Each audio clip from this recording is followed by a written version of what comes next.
Bismillahirrahmanirrahim. Alhamdulillahi Rabbil Alameen. Wassalatu wassalamu ala ashrafil anbiya wal mursalin wa ala alihi wa ashabihi wa man tabi'ahum bi ihsanin ila yawmiddin. மதிப்புக்குரிய சகோதர சகோதரிகளே, நேயர்களே, நாங்கள் இன்று ஒரு புத்தக வெளியீட்டிலே சந்தித்திருக்கின்றோம். மிஷ்காத் நிறுவனத்தினரால் வெளியிடப்படுகின்ற இஸ்லாமிய சட்ட பின்னணியில் குடும்ப பொருளாதார பராமரிப்பு என்ற இந்த நூலை நாங்கள் வெளியிடுவதில் மகிழ்ச்சி அடைகின்றோம். இந்த நூல் உண்மையிலே முஸ்லிம் சமூகத்திலே மிகவும் அரிதாக பேசப்பட்ட ஒரு தலைப்பாக காணப்படுகின்றது. சட்ட பின்னணியில் குடும்ப பொருளாதாரம் பற்றி மிக அரிதாகவே புத்தகங்களூடாக நேரடியாக முஸ்லிம் சமூகம் பேசியுள்ள நிலையிலே இன்று இது போன்ற மிக முக்கியமானதொரு தலைப்பிலே நாங்கள் ஒரு நூலை வெளியிட்டிருக்கின்றோம். அந்த நூலை வெளியிடுவதிலே பெருமகிழ்ச்சி அடைகின்றோம். அந்த நிகழ்ச்சியிலே நேரடியாக கலந்து கொண்டிருக்கின்ற சகோதரர்களையும் நேரலையூடாக கலந்து கொண்டிருக்கின்ற சகோதர சகோதரிகள் அனைவரையும் வரவேற்று இந்த நூலுக்கான அறிமுக உரையை வழங்குவதற்காக, நூல் அறிமுகத்தை வழங்குவதற்காக மிஷ்காத் நிறுவனத்தின் பணிப்பாளர் உஸ்தாஸ் மன்சூர் அவர்களை நாங்கள் அழைக்கின்றோம்.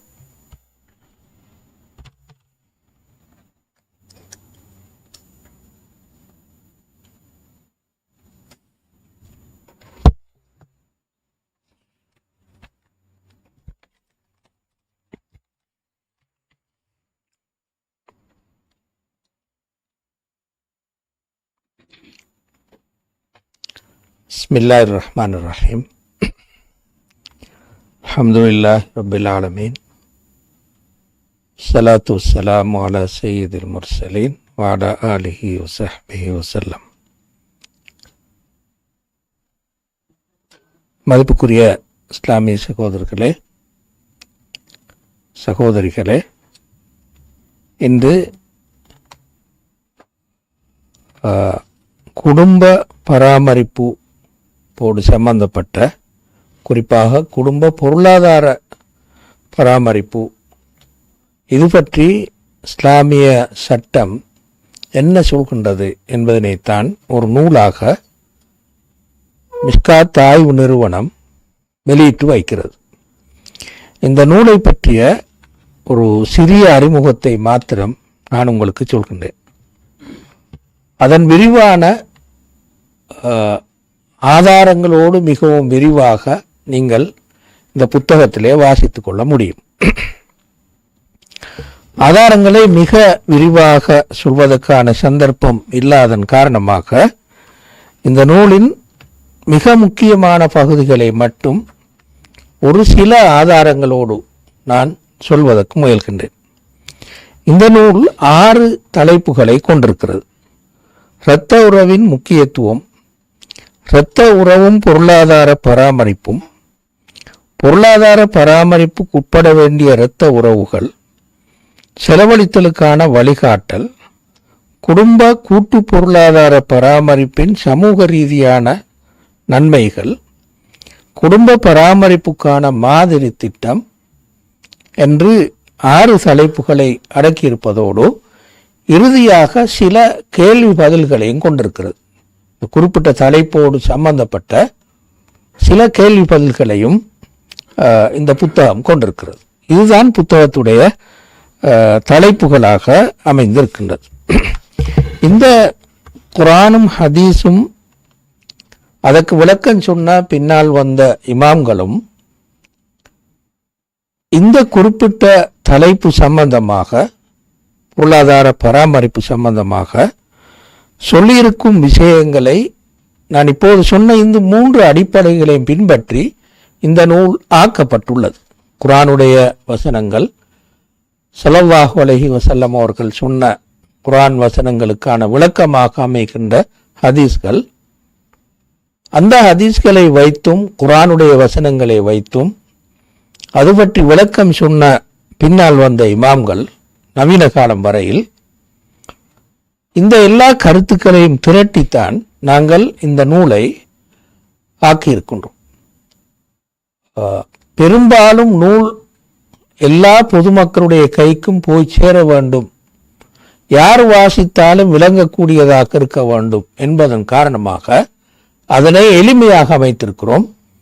சட்ட பகுதியை எல்லா வாத பிரதிவாதங்களோடும் நாங்கள் சொல்லவில்லை. அது உண்மையில் வாசிப்பவர்களுக்கு மிகவும் சிரமமாக இருக்கும் என்பதன் காரணமாக.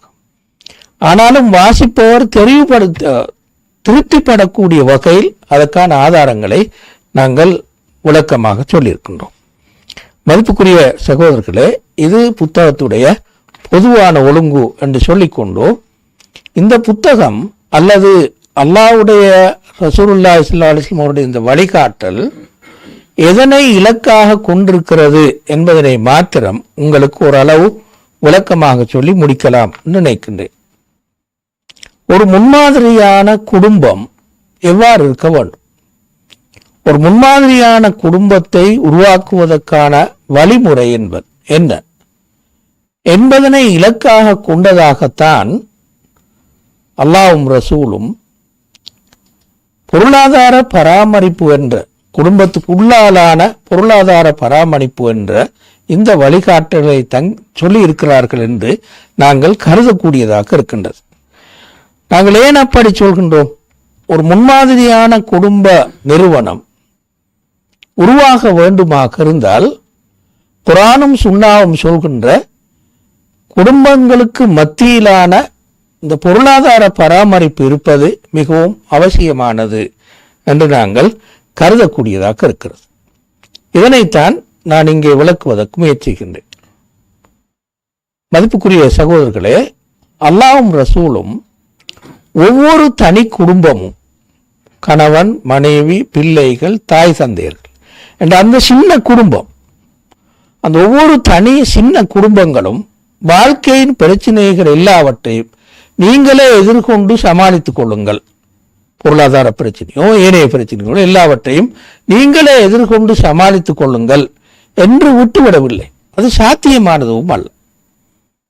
தாயும் தந்தையும் கணவனும் மனைவியும் பிள்ளைகளும் மாத்திரம் வருகின்ற அவ்வளவு பிரச்சனைகளையும் எதிர்கொண்டு அவற்றை சமாளித்து வெற்றி காண்பது என்பது ஒரு தனி குடும்பத்தினால் அதிகமாக சாத்தியமாவதில்லை. எனவேதான் குடும்பத்துக்குள்ளாலான விரிந்த குடும்பத்துக்குள்ளாலான பொருளாதார பராமரிப்பு என்ற ஒழுங்கை அல்லாஹ்வும் ரசூலும் சொல்லியிருக்கிறார்கள் என்று நாங்கள் கருதக்கூடியதாக இருக்கிறது. அதன் முதலாவது நாங்கள் காணக்கூடிய அம்சம் என்னவென்றால், பொதுவாக எங்களுடைய சமூகத்தில் ஒரு கணவன் தன்னுடைய பிள்ளைகளுக்கும் மனைவிக்கும் செலவுக்காக கொடுக்க வேண்டும், அந்த கணவன் தன்னுடைய பெற்றோருக்கும் செலவுக்காக கொடுக்க வேண்டும் என்பது பொதுவாக அதிகமாக ஏற்றுக்கொள்ளப்பட்ட உண்மை. எல்லோருமே அதனை கண்டிப்பாக மனைவிக்கு செலவழிக்க வேண்டும், கட்டாயமாக பிள்ளைகளுக்கு செலவழிக்க வேண்டும், தாய்க்கும் தந்தைக்கும் செலவழிப்பது வாஜிபானது. இது பொதுவாக ஏற்றுக்கொள்ளப்பட்ட உண்மை. இதற்கு வெளியில் இந்த சின்ன குடும்பத்துக்கு வெளியில் சகோதரனுக்கு சகோதரிக்கு சகோதர சகோதரிகளின் பிள்ளைகளுக்கு தாயின் சகோதர சகோதரிகளுக்கு தந்தையின் சகோதர சகோதரிகளுக்கு இவர்களுக்கெல்லாம் செலவழிப்பது நல்லம், சிறந்தது, ஆனால் வாஜிபு அல்ல, கட்டாயமானது அல்ல என்ற அபிப்பிராயம்தான் பெரும்பாலும் முஸ்லிம் சமூகத்தினுள்ளே நிலவுவதை நாங்கள் காணக்கூடும். எனவே தன்னுடைய சகோதரி மிகவும் கஷ்டத்தில் இருந்தாலும், சகோதரன் கஷ்டத்தில் இருந்தாலும், அல்லது சகோதர சகோதரிகளின் பிள்ளைகள் இருந்தாலும், அல்லது என்னுடைய தாயின் தந்தையின் சகோதரிகள் அவர்களின் பிள்ளைகள் இவர்கள் என்ன கஷ்டத்தில் இருந்தாலும் கூட அவர்களுக்கு செலவழிப்பது கடமையானது அல்ல என்ற கருத்தில் தான் பெரும்பாலும் நாங்கள் இருக்கிறோம். ஒருவர் தன்னுடைய செலவினத்தை அந்த கணக்கெடுக்கும் போதோ தனக்கான செலவினம், தனது பிள்ளைகளுக்கான செலவினம், மனைவிக்கான செலவினம், பெற்றோர்களுக்கான செலவினம், இவ்வளவும் தான் எனக்கான செலவினங்கள். இதற்கு வெளியில் நான் செலவழிப்பது என்பது கட்டாயமானது அல்ல என்ற ஒரு பொது அபிப்பிராயத்தை தான் நாங்கள் அல்லது எங்களுடைய சமூகம் பொதுவாக கொண்டிருக்கிறது. இந்த கருத்து தவறானது என்றுதான் நாங்கள் சொல்ல வருகின்றோம். ஒருவர் ஜக்காத்தை கணக்கு பார்க்க முன்னால் ஜக்காத்தை கணக்கு பார்க்க முன்னால் இந்த அவ்வளவு பேருக்கும் செலவழித்து விட்டு தாய், தந்தை, பிள்ளைகள், மனைவி, அதற்கு வெளியில் இருக்கிற சகோதரர்கள், சகோதரிகள், அவர்களின் பிள்ளைகள், தாய் தந்தையின் சகோதரர்கள், அவர்களின் பிள்ளைகள், இப்படியான அந்த விருந்த குடும்பத்துக்கான செலவழித்தலின் பிறகுதான் ஒருவருக்கு ஜக்காத் கடமையாகிறது என்ற உண்மையைத்தான் நாங்கள் இங்கே சொல்ல வருகின்றோம். எனவே என்னுடைய சகோதரன் உதாரணமாக வறுமையில் இருந்தால் அவருக்கு செலவழிப்பது எனக்கு கடமை, சுன்னத்தல்ல, கட்டாயமாக நான் செலவழித்து ஆக வேண்டும். என்னிடம் வசதி இருந்தால்.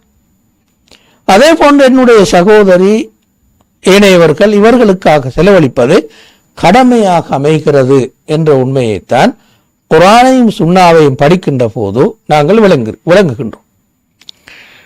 இதற்கான ஆதாரங்களை நான் ஏற்கனவே சொன்னது போன்று மிகவும் விரிவாக சொல்வதற்கு சந்தர்ப்பமில்லை. நான் 2 ஆதாரங்களை மாத்திரம் இங்கே சொல்வதற்கு முயல்கின்றேன். முதலாவது, குர்ஆனிலும் சுன்னாவிலும் உறவினர்களை கவனிப்பது பற்றி நிறைய ஆயத்துக்களை காணுகின்றோம், ஹதீஸ்களை காணுகின்றோம். மிகவும் வலியுறுத்தி சொல்கின்ற ஆயத்துகளையும் காணுகின்றோம், ஹதீஸ்களையும் காணுகின்றோம். நான் ஒரு உதாரணத்துக்கு ஒரே ஒரு ஹதீஸை சொல்கின்றேன். எங்களுக்கு அவ்வளவு தூர நேரம் இல்லை என்பதன் காரணமாக நான் 1-2 ஹதீஸ்களை மட்டும் சொல்கின்றேன். ரஹிமு முஅல்லகத்துன் பிசாக்கில் அர்ஷ் தகூல் மன் வஸலனி வஸலஹுல்லாஹ் வமன் கதஅனி கதஅஹுல்லாஹ். இரத்த உறவு என்பது அல்லாஹ்வுடைய அரிஷோடு சம்பந்தப்பட்ட ஒன்றாகும். அவ்வாறு சம்பந்தப்பட்ட அந்த இரத்த உறவு சொல்லும், என்னை யார் இணைத்து நடக்குகின்றாரோ அவரை அல்லாஹ்வும் இணைத்துக் கொள்வான், யார் என்னை துண்டித்து விடுவாரோ அவரை அல்லாஹ்வும் துண்டித்து விடுவான். இங்கு ஸல்லல்லாஹு அலைஹி வஸல்லம் அவர்கள் பாவித்த சொற்பிரயோகம் ரஹீம், இரத்த உறவு என்பதுதான்.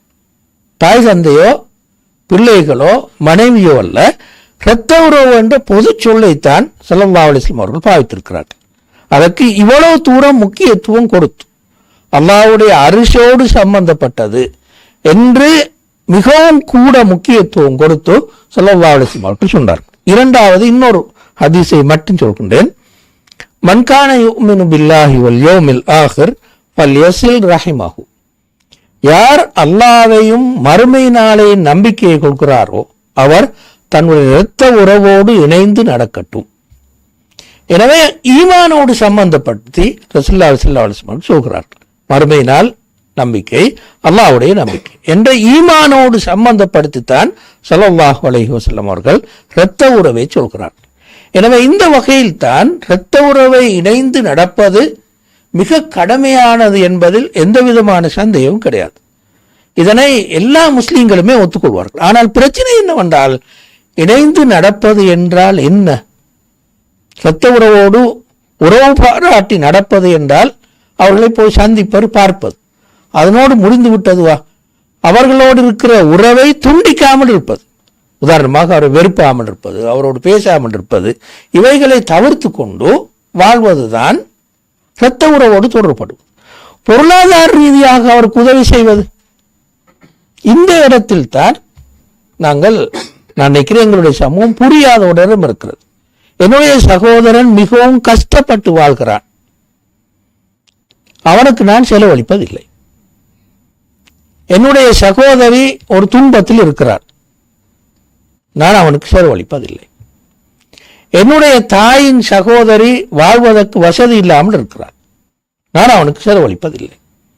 இரத்த உறவை பேணுவது என்றால் இவ்வாறு கஷ்டமும் துன்பமும் படுகின்ற உறவினர்களுக்கு செலவழிப்பதுதான் உண்மையில் இரத்த உறவை பேணுவது.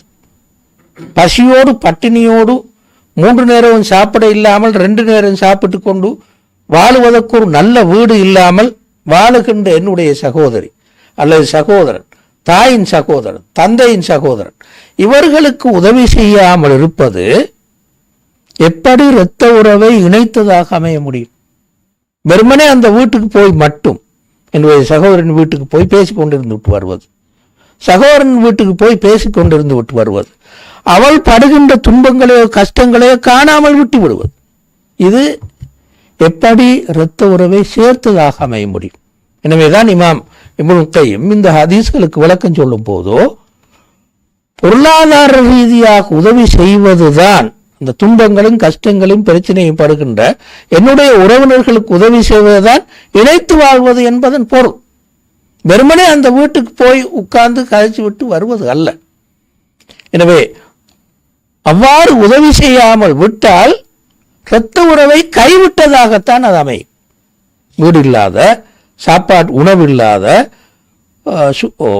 மருந்து குடிப்பதற்கான வசதி இல்லாத உறவினர்களை கைவிட்டதாகத்தான் அமையும், பொருளாதார ரீதியாக அவர்களுக்கு உதவி செய்யாவிட்டார்.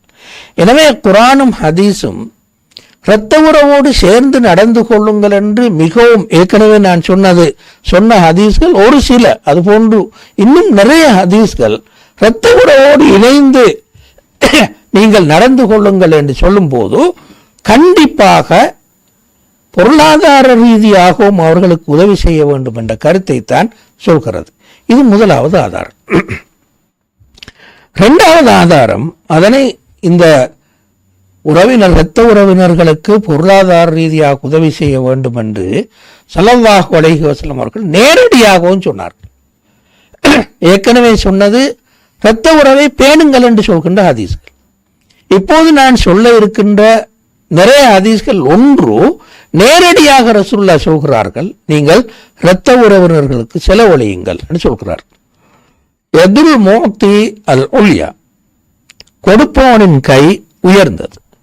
ஒபுத பிமன் தஊல், நீ அவ்வாறு செலவழிக்கும் போது உன்னுடைய பராமரிப்புக்கு உட்பட்டவர்களிலிருந்து ஆரம்பித்து செலவழி.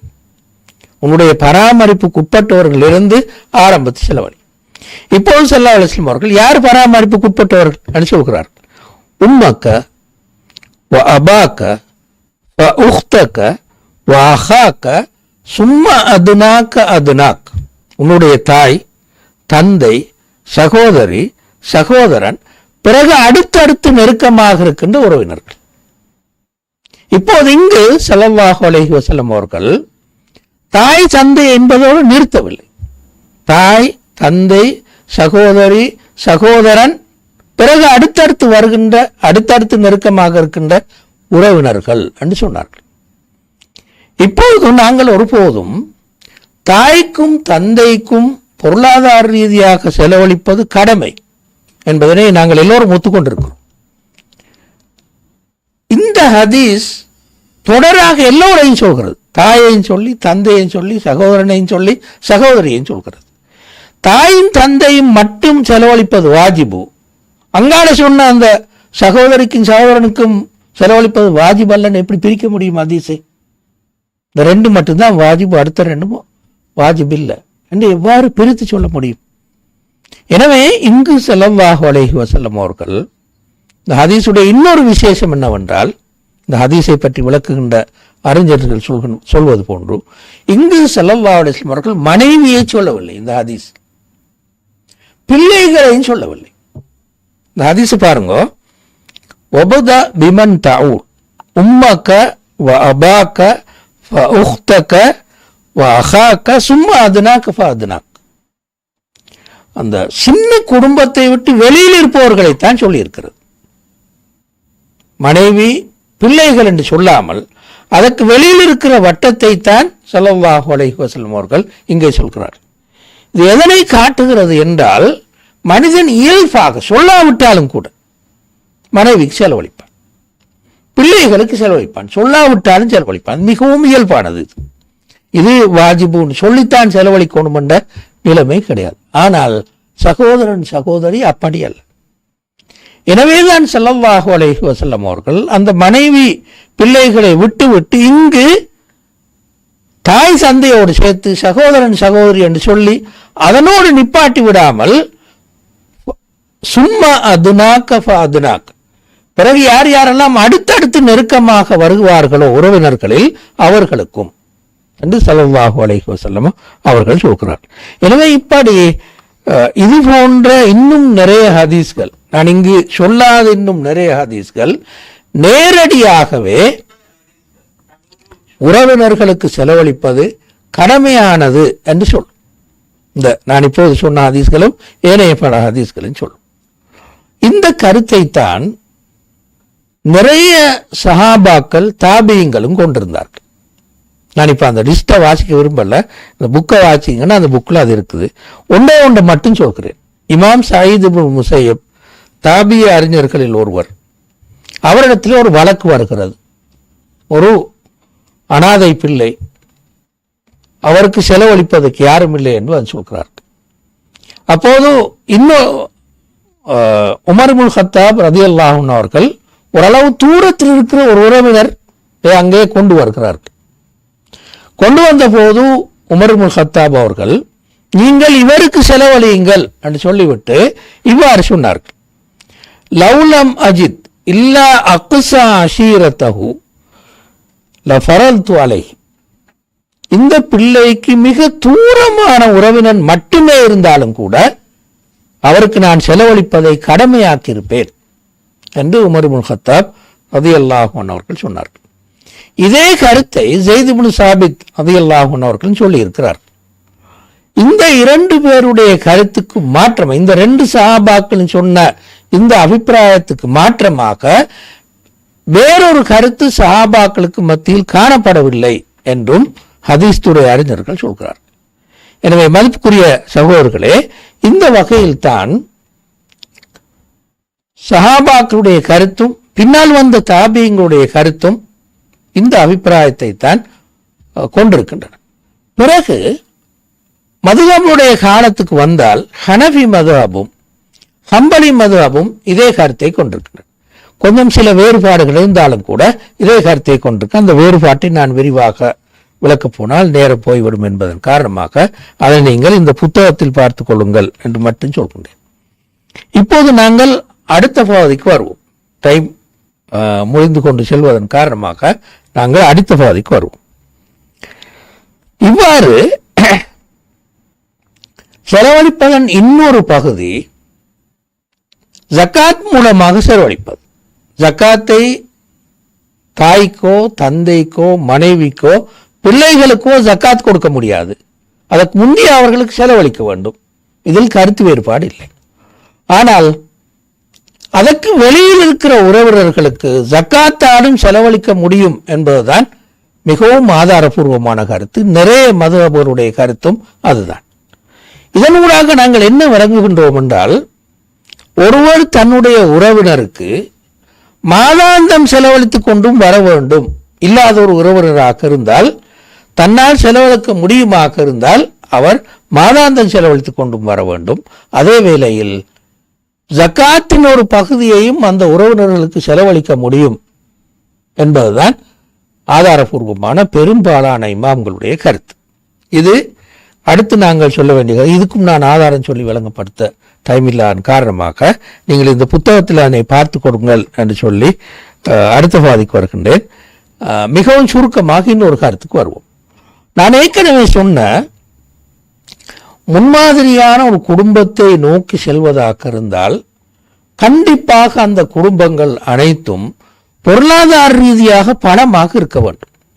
ஆன்மீக ரீதியாக ஒரு பலம் வேண்டுமாக இருந்தால், இஸ்லாமிய அறிவை பெற வேண்டுமாக இருந்தால், ஒழுக்கம் சீராக இருக்க வேண்டுமாக இருந்தால் கண்டிப்பாக பொருளாதார ரீதியாகவும் பலம் பெற வேண்டும். பொருளாதார பலம் இல்லாத போதோ அது பல தீமைகளுக்கு இட்டு செல்லும். இது விளக்கம் தேவையில்லாத அளவுக்கு தெளிவான ஒரு உண்மை. எனவே குடும்பங்களை, அந்த குடும்பம் நாங்கள் ஏற்கனவே பார்த்த அந்த விரிந்த குடும்பங்களை சேர்த்து பராமரித்தால்தான் குடும்பங்களுடைய ஆன்மீக பலம் இருக்கும், ஒழுக்க ரீதியான பலம் இருக்கும், கல்வி ரீதியான பலப்படும், எல்லாம் சாத்தியமாகும். இந்த பொருளாதார ரீதியாக பலப்படுத்தினால் மட்டும்தான்.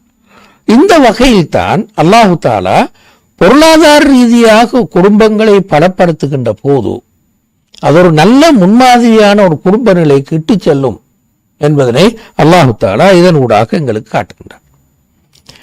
கடைசியாக இது ஆணுக்கும் கடமை பெண்ணுக்கும் கடமை என்பதனை நாங்கள் புரிந்து கொள்ள வேண்டும். உழைக்கின்ற ஒரு பெண்ணாக இருந்தால் அவள் குடும்பத்தில் செலவழிப்பது அவருடைய கடமை அல்ல. கணவனுக்கோ பிள்ளைக்கோ செலவழிப்பது அவருடைய கடமையல்ல. ஆனால் பெற்றாருக்கு, சகோதரர்களுக்கு, சகோதரிகளுக்கு, இப்போது சொன்ன எல்லா மட்டங்களுக்கும் செலவழிப்பது அவளுடைய கடமை. ஆணுக்கு மட்டும் இது கடமை அல்ல, பெண்ணுக்கும் இது கடமை. அவளுடைய வசதி இருந்தால், அவளும் உழைப்பாளாக இருந்தால் அவளுக்கும் இது கடமையாகின்றது. உண்மையில் இவ்வாறான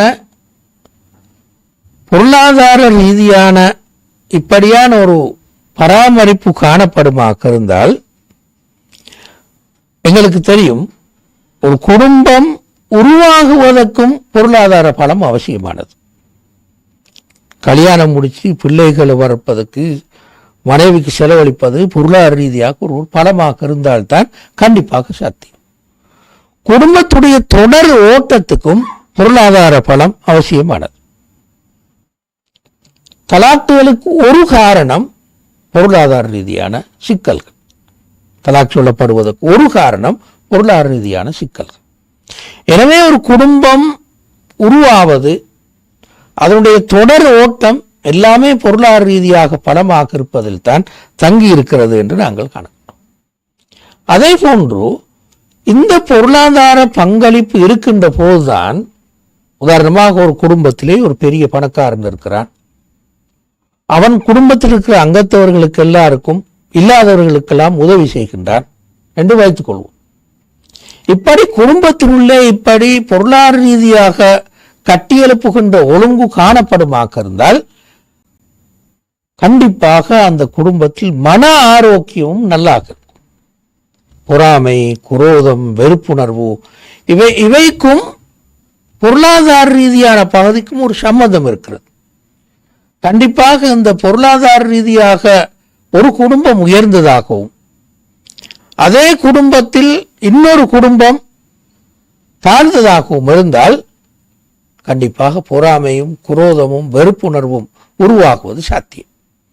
எனவே பொருளாதார ரீதியாக பலப்படுகின்ற போது கண்டிப்பாக அந்த குடும்பங்கள் மன ஆரோக்கியத்தோடும் வாழுவது சாத்தியமாகும்.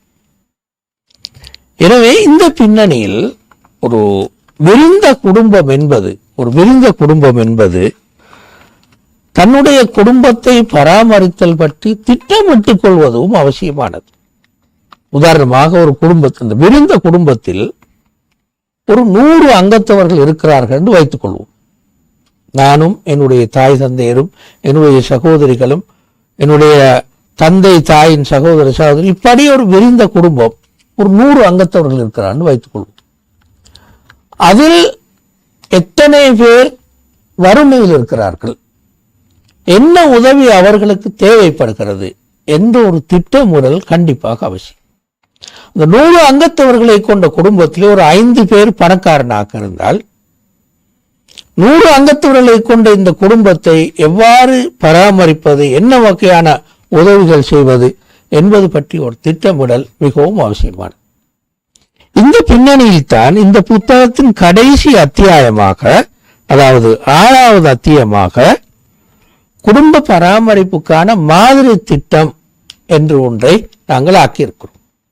அப்படியான குடும்பத்தில் இருக்கிற பணக்காரர்கள் சேர்ந்து எவ்வாறு இப்படி ஒரு திட்டமிட்டு இதனை இயக்க முடியும், திட்டமில்லாமல் வெறுமனே செலவழிக்காமல், தன்னுடைய குடும்பத்தின் அங்கத்தவர்கள் வறுமைப்பட்ட குடும்பங்கள் யாது, எவ்வாறெல்லாம் வறுமைப்பட்டிருக்கிறார்கள், யாருக்கு கல்வி தேவையாக இருக்கின்றது, யாருக்கு வீடு தேவையாக இருக்கிறது, யார் கல்யாணம் முடிக்கக்கூடிய தேவை இருக்கிறது, இவற்றையெல்லாம் திட்டமிட்டு ஒழுங்குபடுத்தி, அதே போன்று குடும்பத்தை பொருளாதார ரீதியாக மட்டுமல்லாமல் ஆன்மீக ரீதியாகவும் பலப்படுத்துவதற்கு எவ்வாறு திட்டமிட முடியும் என்ற இந்த ஒரு திட்டமிடல் பகுதி ஒன்றும் இதில் காணப்படுகின்றது.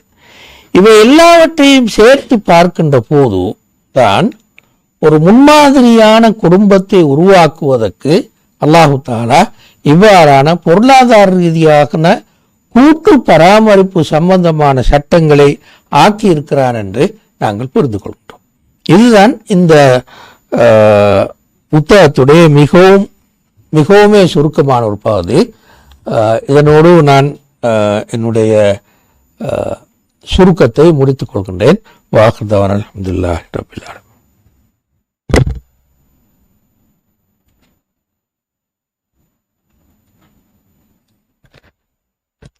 இதுவரை நாங்கள் இஸ்லாமிய சட்டப்பின்னணியில் குடும்ப பொருளாதார பராமரிப்பு என்ற தமிழ் மொழியிலான இந்த நூலை வெளியீட்டுரையை முன்வைத்தவர் உஸ்தாத் மன்சூர் அவர்கள்.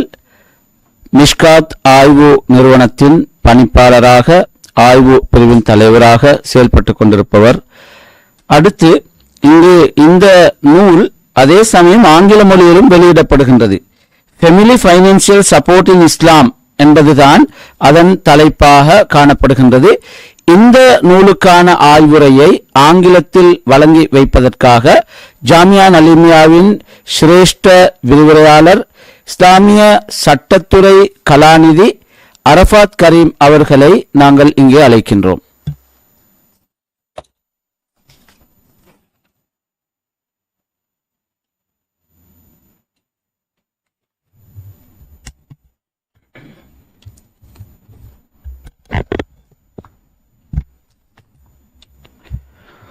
بسم الله الرحمن الرحيم. الحمد لله رب العالمين والصلاة والسلام على أشرف المرسلين وعلى آله وصحبه ومن تبعهم بإحسان إلى يوم الدين، وبعد، فقد قال الله تعالى في القرآن الكريم: أعوذ بالله من الشيطان الرجيم، بسم الله الرحمن الرحيم. وأولو الأرحام بعضهم أولى ببعض في كتاب الله. وقد قال أيضا: وعلى الوارث مثل ذلك. صدق الله العظيم.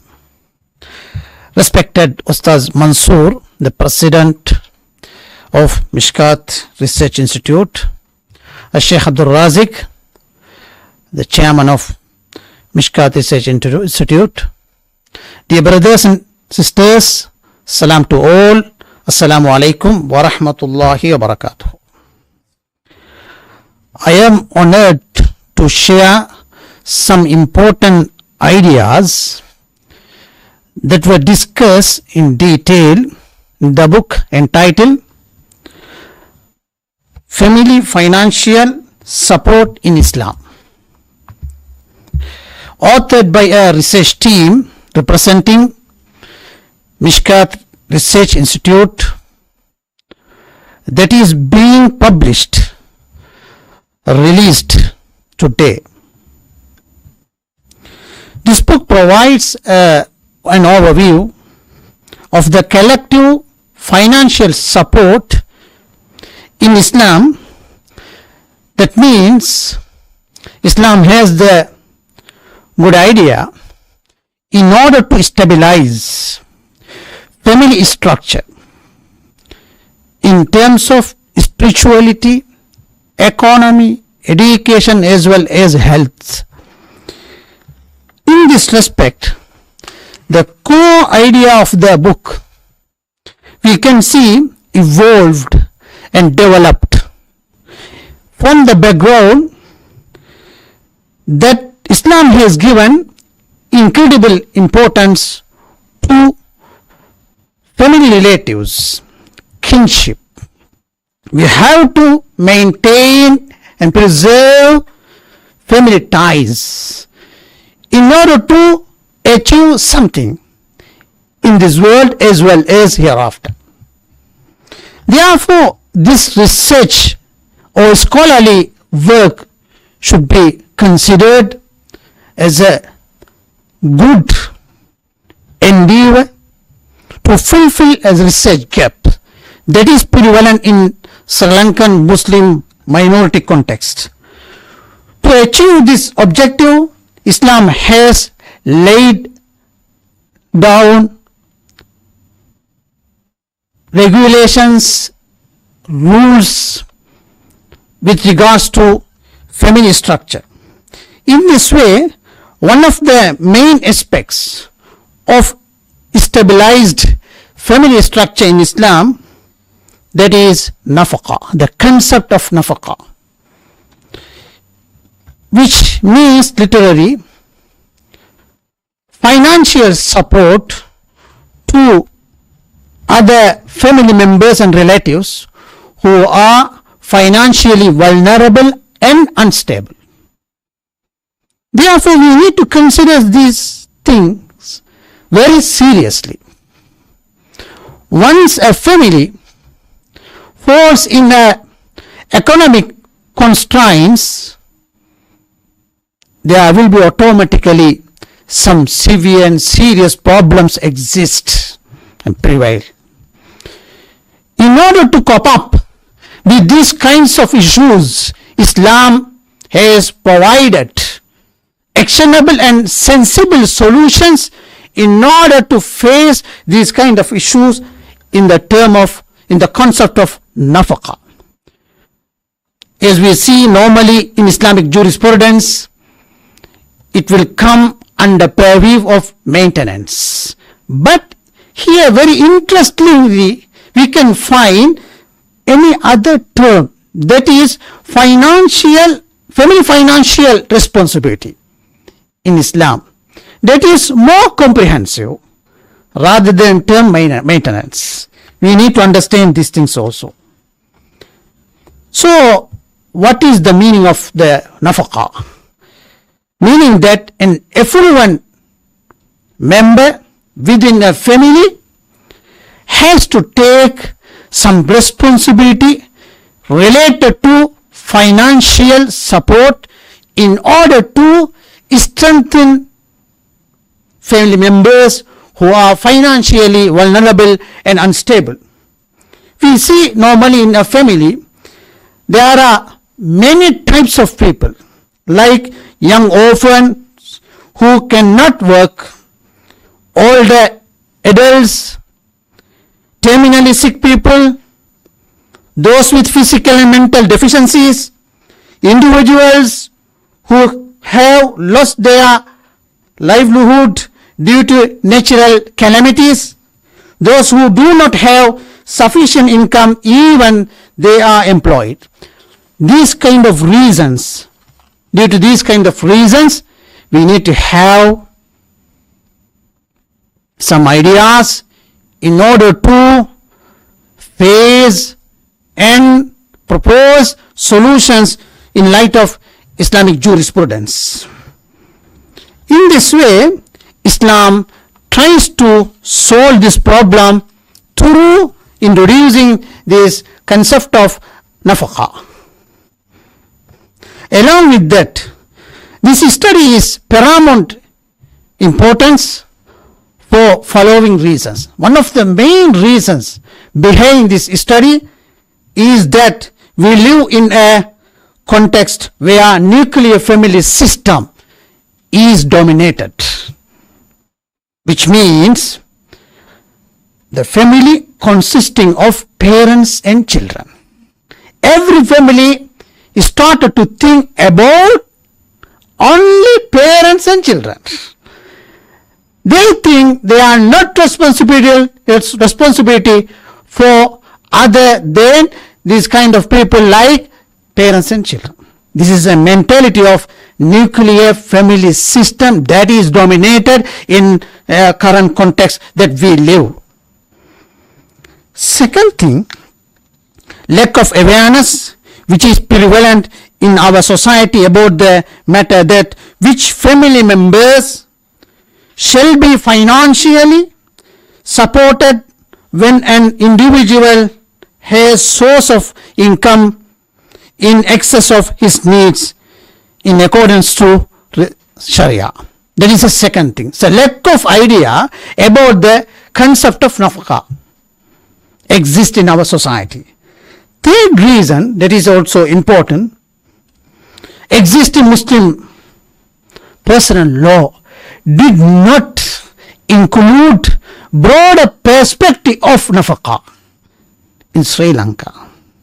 But we can observe some Muslim personal laws that exist across the world, like in Syria, Egypt and Saudi Arabia, have included broader perspective of nafaqah. That means include a fluent person within the family has to provide and maintain sufficient financial and material support in order to stabilize families' backwardness in terms of finance. That is the third reason for this book. Fourth one, that is also important, economic disruptions within a family have led to profound adverse effects. Divorce and other phenomena, we can see these kind of reasons prompted and necessitated this study. In this background evolved idea of the concept we need to address as much as possible within the capacity and capability in order to make some awareness, some sort of awareness. Also we can recommend some ideas, future ideas that exist in Muslim personal law also can include, encompass those ideas we can see in this book. What is the main core idea of this book? Dear brothers and sisters, the book has been organized with the purpose of proposing one of the main idea, that is stabilizing a Muslim family in terms of economy. We cannot see economic development only can achieve everything. Rather, we need to understand economic development is one of the reasons for making and building a strong community. That is why this book argues mainly, it is the Nafa is one of the concept, one of the proposal in order to solve family problems that will immensely contribute to ideal family. Therefore, in this book we see what are the importance that Islam has given with regards to family. First one, I don't need to elaborate all things. Islam has given incredible importance about family ties and relatives. We need to maintain and preserve this kind of thing in order to actualize something which is beneficial to all communities. That's why this book argues that mainly we can have some ideas. Islam has some ideas and proposal in order to solve some problems we find in this world. So, Islamic jurisprudence also has extensively elaborated these things. We can see major 4 juristic schools of thoughts elaborated these things very extensively. We don't need to explain here. You can go through this book. You will find some ideas from this book. So, what we see in this research, normally this book employed broader perspective of jurisprudence idea. This was not confined to particular school of thought. Rather, it has given idea to explain different and divergent ideas of madhab. So, what is important here, we need to take what is relevant to our context. Therefore, this book is emphasizing the idea of humble school of thought in terms of mutual financial support of family towards vulnerable person in the family. Therefore, we can find any person has to take some responsibility as long as he has excess financial prevalence. Therefore, we can find in this book, humble school of thought should be sounded due to some evidences. First one, Hanbali school of thought has explained from the background of inheritance. Al-Quran says, وَعَلَى الْوَارِثِ مِثْلُ ذَلِكَ, mean that those who inherit must give the support. So, whoever falls in inheritance law, they should be given some sort of financial support. Therefore, we cannot confine financial support to father and mother as well as children. Rather, we need to encompass siblings, brothers and sisters, children of brothers, children of sisters, like that. So it is a very good idea, extensively debated and discussed in Hanbali school of thought. Second one, Islam itself has placed vital importance on blood relationships. Al-Quran says, وَأُولُو الْأَرْحَامِ بَعْضُهُمْ أَوْلَى بِبَعْضٍ. Third one, this position. That means we need to encompass all relatives apart from, other than parents and children, that is consistent to objectives of Islamic Sharia. Islamic Sharia is always emphasizing on a strong family structure. Therefore, we need to consider all our family members and relatives should be supported while they are falling in economic constraints and problems. Based on the history, we can conclude vulnerable members who are in the family should be supported from matured or shared financial assistance, as well as we can also utilize zakah in order to stabilize their family situations.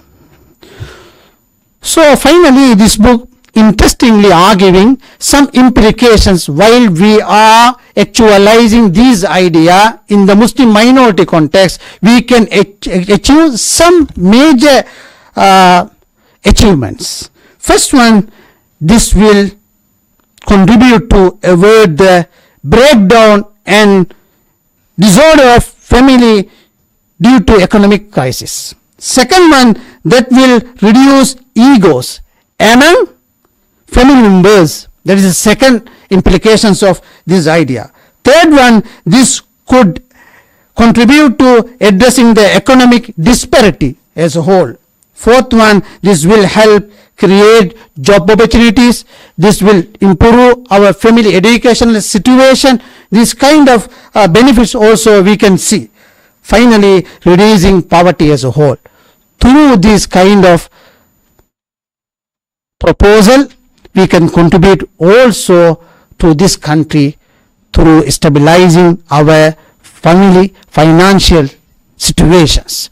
Finally, this book proposes very good proposal, that is, we need to form a council for family development. Through this council, we can together work in order to promote family idea within spectrum of Islamic ideology, as well as this will contribute to stabilize and build a ideal family. This is what I wanted to share with you all. Thank you so much for listening to me. Jazakumullah khair wa akhir da'wana alhamdulillah rabbil alamin. Wassalamu alaikum wa rahmatullahi wa barakatuh.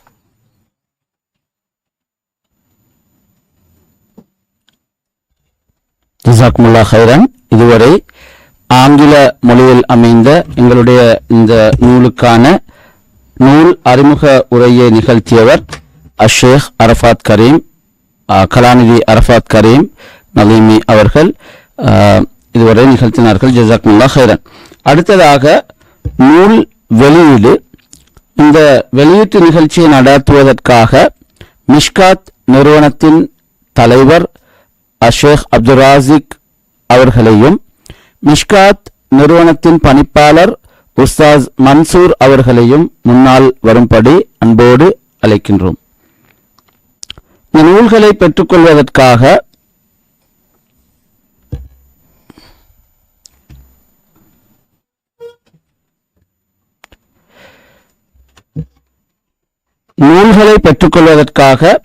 ஆரம்பமாக நீதிபதி அஷேக் Naufal Rizwan Alimi அவர்களை அன்போடு அழைக்கின்றோம்.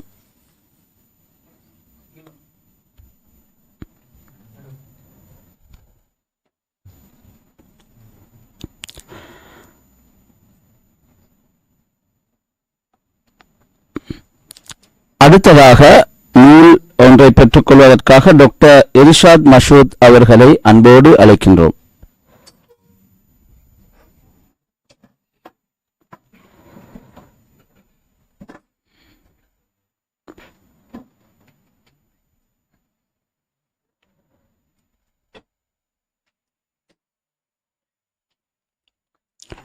ஜஸாக்குமுல்லாஹ் ஹைரன். அடுத்து இன்னொரு நூலை பெற்றுக்கொள்வதற்காக அஷேக் MSM மக்கீன் ஆசிரியர் அவர்களை அன்போடு அழைக்கின்றோம்.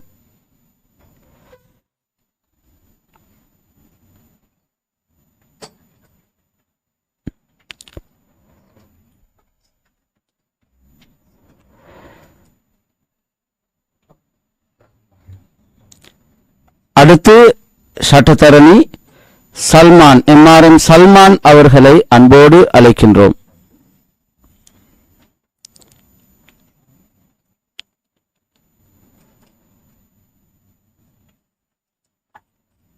அடுத்து அஷேக் கலாநிதி அரஃபாத் கரீம் அலிமி அவர்களை அன்போடு அழைக்கின்றோம்.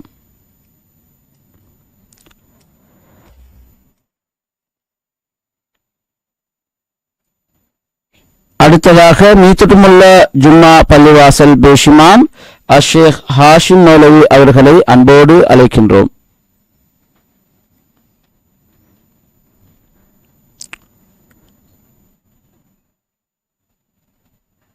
நூல்களை பெற்றுக்கொண்டவர்களுக்கும் அதனை வழங்கியவர்களுக்கும் ஜஸாக்குமுல்லாஹு ஹைரா.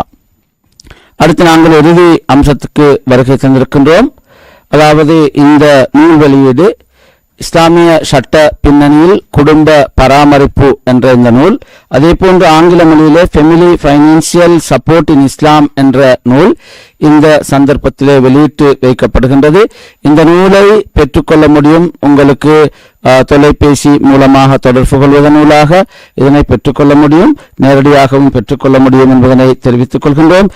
இந்த நிகழ்ச்சியிலே கலந்து கொண்டு முதல் பிரதிகளை பெற்றுக்கொண்டவர்கள், இந்த நிகழ்ச்சியிலே நேரடியாகவும் நேரலையாகவும் கலந்து கொண்ட சகோதர சகோதரிகள், நேயர்கள் அனைவருக்கும் இந்த சந்தர்ப்பத்திலே நாங்கள் நன்றி தெரிவித்துக் கொள்கின்றோம். ஜஸாக்குமுல்லாஹு ஹைரன் ஹைரல் ஜஸா. வஸ்ஸலாமு அலைக்கும் வரஹ்மத்துல்லாஹி வபரகாத்துஹு.